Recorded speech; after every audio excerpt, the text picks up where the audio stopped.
ជំរាបសួរសួស្តីពុកម៉ែបងប្អូនអរគ្នាថ្ងៃនេះយើងមក unboxing ជាមួយនឹងដុំថ្មី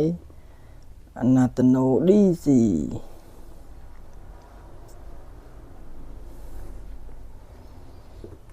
ធ្វើការបើកប្រអប់វាមើលមកចង់ដឹងថាវាជាតិប៉ុណ្ណា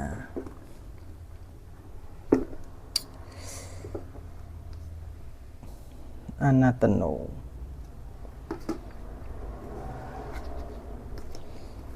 dạ em áប្រអប់វ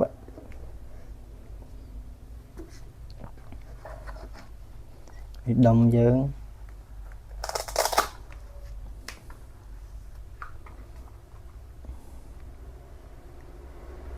មើលបានបង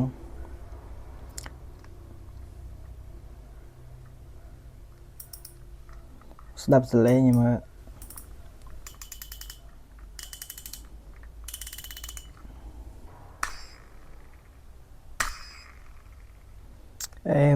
ស្ដាប់សលេងក៏ជាតិដែរជាតិដុំ Anatano DC